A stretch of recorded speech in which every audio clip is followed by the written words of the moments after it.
All right, guys. So today we are finally going to be watching the lore of Arknights Endfield.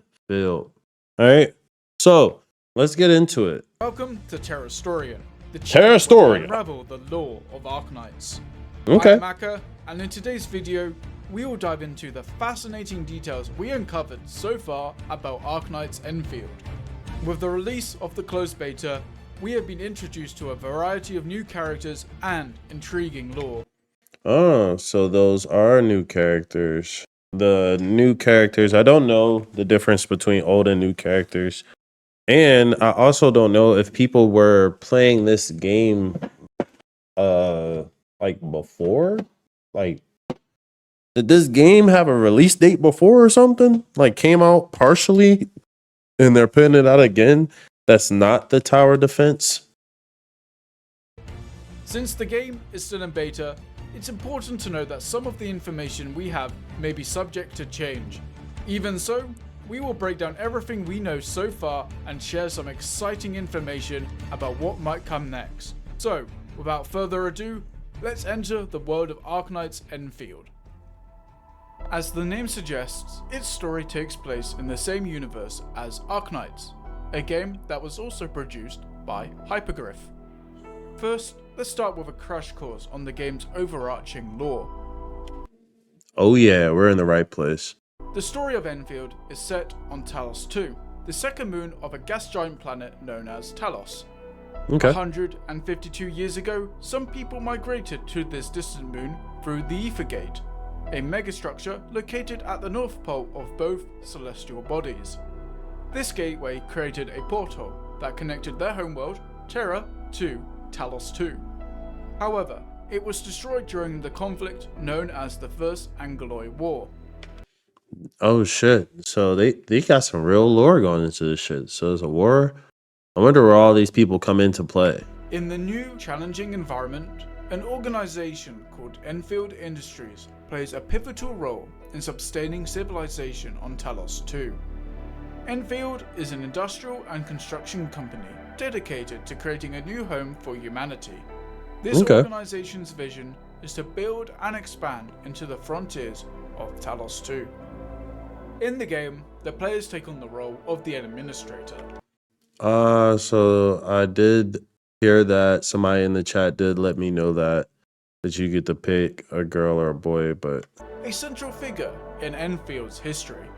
According to Talos-II historical records, the administrator was a key guardian who protected civilization and saved humanity from multiple catastrophic events. so I'm a part of the prophecy.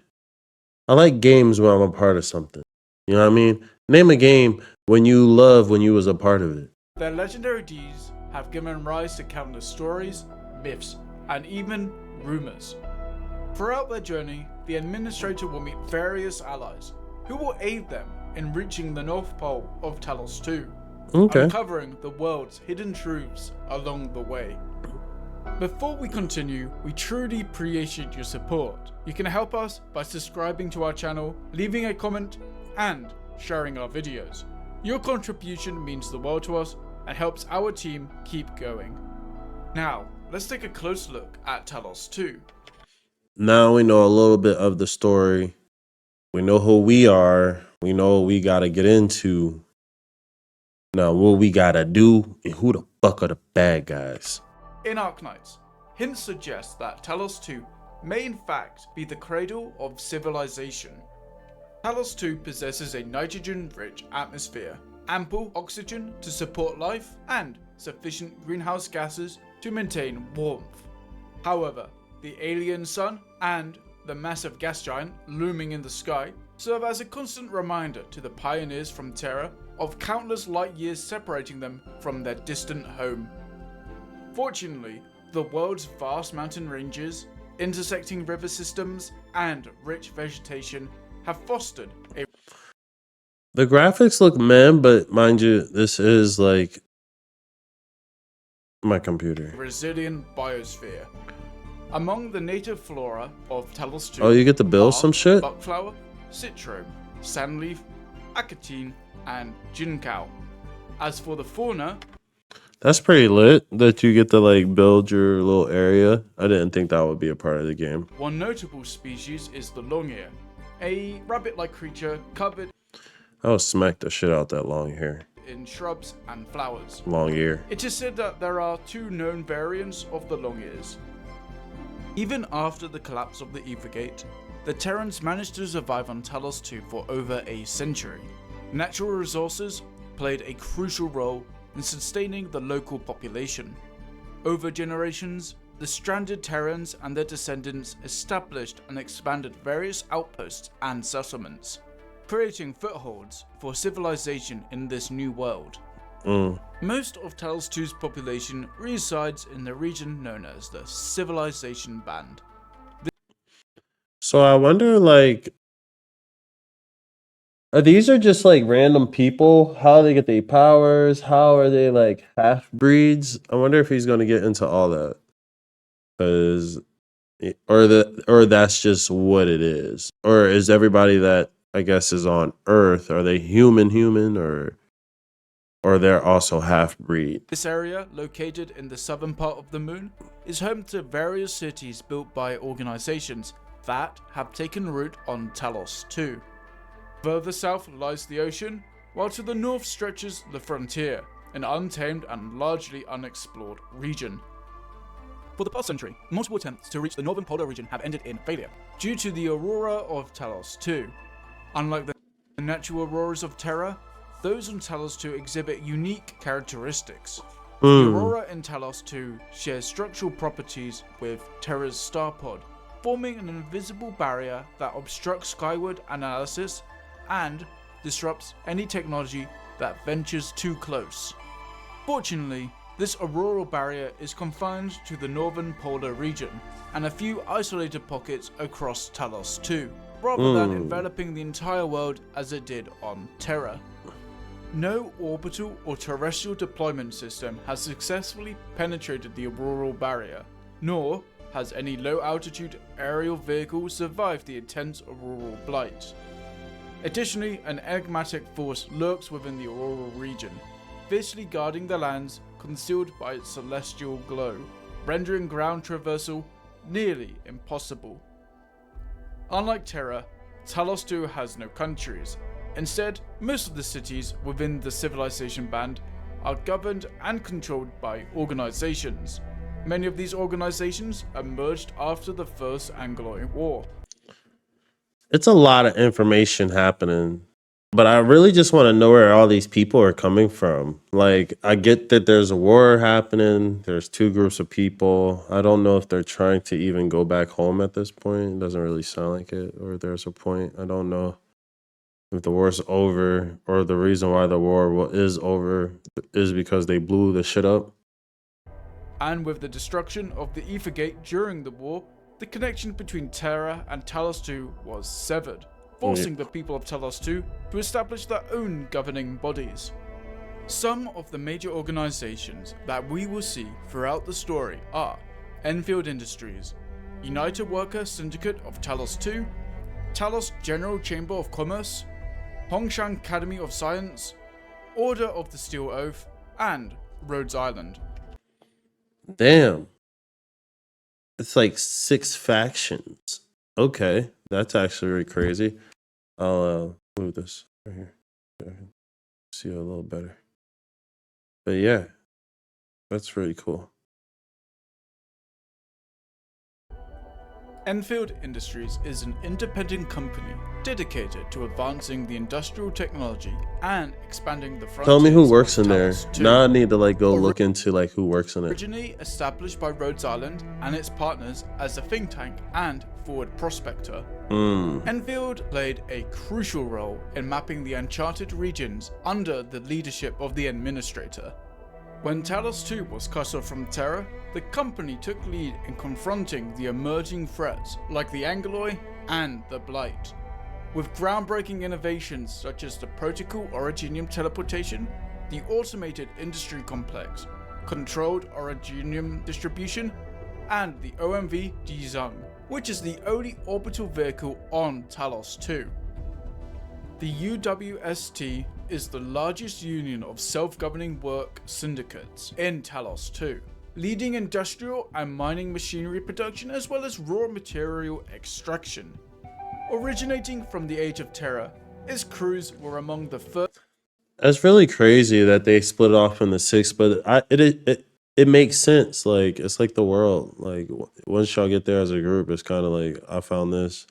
I got my group of people. This is what we do, and we make this amount of money, and we control this land. As pioneers of Talos-II, playing a crucial role in early expansion and post-war rebuilding, And they all work together and meticulous planning. That's actually lit. Though burdened by the growing organizational rigidity, the UWST remains central to humanity's construction and expansion efforts.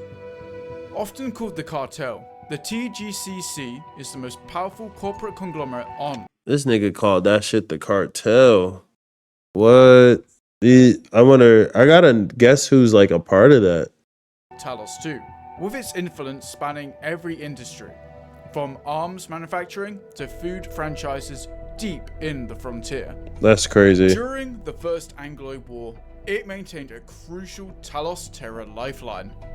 And even after the war, its convoys became the backbone of commerce, linking settlements and enabling modern life. The war-hardened truckers, once mere workers, evolved into the conductors, masters of the TGCC's vast supply network. Meanwhile, the TGCC's elite, calling themselves the shadow investors of the Civilization Band, revel in financial dominance, believing their codified practices will define Talos-II's future. But power is never easily relinquished once tasted. The HAS is the largest and most advanced research.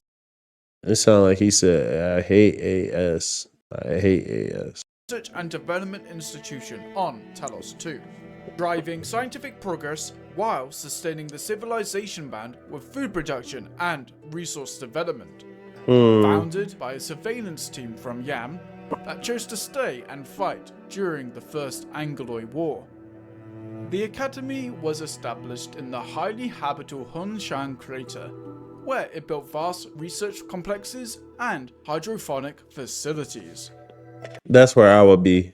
If I had to choose a faction, I didn't hear them all, but that's where I would be. It continues to operate as an extension of Yan, maintaining its territories with specialized ministries for agriculture and technological innovation. The Order of the Steel Oath is an elite order of knights dedicated to the relentless war against the Angoloi. Stationed in the frigid northern frontier, they uphold a strict warrior's code, emphasizing on discipline, sacrifice, and unwavering duty. Many of its knights, known as Oath Keepers, were once ordinary youths from the Civilization Band, drawn to the cool of battle yet hardened by the brutal reality of war. The Order demands not just strength from their Oath Keepers, but absolute conviction to the cause, without compromise. If you are familiar, I wouldn't want to be a part of that. The girl is bad, but she seems like she's crazy. And if she looks, because they use her picture, I know she has to be a part of that. She probably runs the whole joint. She probably crazy. With Arknights, then you have likely heard of Rhodes Island. To recap, Rhodes Island is a well-established and widely recognized pharmaceutical company in Terra. As mentioned before, they played a role in founding Enfield Industries, but their primary expertise lie in oripathy treatment. After the Ether Gate's collapse, Rhodes Island's operations on Talos-II were cut off from the main organization on Terra, leading to the creation of an autonomous branch under Warfarin's leadership. Rhodes Island may have contributed to the development of the long-term oripathy treatment and the preventative oripathy shots. With these advancements, the infected were no longer stigmatized in Talosian towns and villages, as treatment became readily available. Despite this progression, Originium-related issues and challenges continue to shape the new world. Beyond these dominant forces, Several lesser-known organizations operate in specialized sectors. The Cabal of Tranquility is an enigmatic faction dedicated to study and preservation of The nun. knowledge and That makes sense. She would be a part of this one. I think she would definitely be a part of this one. technology, deciphering cryptic languages and ancient scripts to uncover the wisdom of prehistoric civilizations. Is it just her? For its arcane rituals, ceremonial practices, and a deep reference to the concept called Veritas, AKA Cabal the remains truth. shrouded in mystery. Meanwhile, the Fiani Circuit is a nomadic tribe often referred to as the Wildland Academy for its role in teaching survival skills. It would be her. It would be her people, like the thunder chick that moves all extra fast. For navigating the wilderness. Its members, known as Sculptors, dedicate their lives to emulating legendary warriors called Kerns, guided by experienced mentors known as Sages. With a deeply ingrained survivalist culture and ritualized pilgrimages, the circuit ensures its traditions endure across generations. Other companies we have are Raytheon Industries, a returning company and arms manufacturer that originally came from Colombia on Terra. Hongshan Swordmancers, a weapon manufacturer that comes from Hongshan and using a material known as Zeronite to craft gear. Mirzko Industries, a Damn, returning endless. arms company with a Casimir heritage and leading supplier for the TGCC in terms of weapons and gear. Fort Forgefane, arms manufacturer for the Order of the Steel Oath, mainly creating weaponry and armor for the Knights of the Order. North March Support Hub, more Damn. mainly known for creating Bro, how many is there? There's so many factions. And all these people are just like a part of like 1, 2, 3. I don't know. They all part of one, but there's so many. and equipment. They are also known for creating weapons and are one of the leading suppliers for the UWST. Portable Ethertech Labs has some connections to the Cabal of Tranquility. Witching Hour, so far the least known, but they might be potentially Sarkaz connected and themed. Despite its ability to sustain life, Talos-II is far from being a safe haven. This moon is plagued by 3 major threats. What is it? A reality warping anomaly that causes hallucinations and physical distress. The Angoloi, hostile entities formed from natural matter and controlled by mysterious anchors, responsible for devastating incursions like the First Angoloi War. And the Landbreakers, ruthless raider factions born from a warlord's legacy, thriving on violence and lawlessness. These dangers shape daily survival on Talos-II's frontiers, making it a world where He looked like the dude from One Piece. Violence and lawlessness. These dangers shape daily survival on Talos-II's frontiers. What's his name? Queen? Yeah. Making it a world where humanity fights for existence never truly ends. Stay tuned to our channel to find out more about them. And that wraps up today's video. I hope you enjoyed it and found it interesting. Let us know your theories and expectations for the lore of Arknights Endfield in the comments. If I really want to get into it, I can go look at each character on the website and probably just see each one. You guys do those things people do on YouTube. Make sure you comment and subscribe. Keep that energy up. Keep that energy high. Mind you, I appreciate you guys all the time. Peace out.